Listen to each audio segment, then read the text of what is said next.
Dear viewers, कुछ लोग कहते हैं भाग्य में जो लिखा है वो मिल ही जाएगा। कुछ लोग कहते हैं कर्म से भाग्य बनता है। ये बातें हमें कंफ्यूज करती हैं कि जब भाग्य में लिखा ही होना है तो काम क्यों किया जाए। लेकिन वास्तव में भाग्य और कर्म लॉकर की दो चाबियों की तरह होती हैं। जिस तरह लॉकर खोलने में बैंक की चाबी लगने के बाद भी बिना हमारी चाबी लगे लॉकर नहीं खुल सकता, उसी तरह जिंदगी में भाग्य बैंक की चाबी की तरह है, जो हमारे अपने कर्म रूपी चाबी लगे बिना हमें सफलता नहीं दिला सकता। इसलिए हमेशा याद रखें, सफलता सिर्फ भाग्य नहीं है, यह आपकी कड़ी मेहनत और धैर्य का परिणाम है, जो आपका कर्म है। Remember, success is not luck, it is the reflection of your patience and hard work.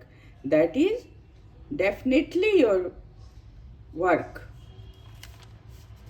कभी हिम्मत नहीं हारिए। भाग्य हम सभी का होता है, लेकिन कितना है, क्या है, हम नहीं जानते। वही कर्म हमारे हाथ में है, हम करते हैं उसे हम बहुत ज़्यादा बहुत अच्छे से कर सकते हैं। हमारी कड़ी मेहनत, हमारा धैर्य, हमारी सही रणनीति, ये सब हमारे कर्म का ही तो पार्ट है। आप अपना लक्ष्य बनाएं, भटकाने वाली चीज़ों से भी दूरी बनाएं, चाहे वह कोई सामान हो, परिस्थितियां हो या इंसान हो। अपनी क्षमता पर विश्वास रखें। भगवान ने हम सभी में कैपेसिटी दी है, सभी में सामर्थ्य दिया है, बस ज़रूरत है उन्हें पहचानने और समझने की। दुनिया में कुछ भी नामुमकिन नहीं है। Nothing is impossible. हवाई जहाज इंसान ने ही बनाया है ना। एरोप्लेन इंसान ने ही बनाया है। एक साधारण इंसान की नज़र से आप देखिए, जिसे कुछ साइंस की जानकारी नहीं है, एवं सोचिए तो यह असंभव सा लगता है कि कोई चीज़ हवा में कैसे बिना किसी आधार के उड़ सकती है।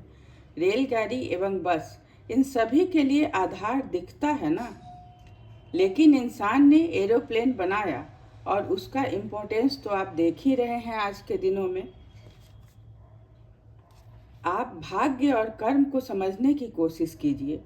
आपका भाग्य हमेशा आपके साथ है, लेकिन आप उसे तब तक नहीं जान सकते, नहीं समझ सकते जब तक वो आपके सामने नहीं आए। लेकिन कर्म आपके हाथ की चीज़ है, इसका अस्तित्व ही आपसे है। अतः आप अपना कर्म करें, यह भाग्य को आपका साथ देने के लिए मजबूर कर ही देगा। अगर मेरी बातें आपको अच्छी लगती हैं, मेरे वीडियोज आपको पसंद आ रहे हैं, तो आप प्लीज़ इसे लाइक कीजिए, शेयर कीजिए, मेरे चैनल को सब्सक्राइब कीजिए एंड कमेंट में कुछ और चाहिए तो उसे लिखिए। आपकी बातें मुझे मोटिवेट करेंगी और मैं आपके लिए और अच्छी चीज़ें ला सकूँगी। Good luck.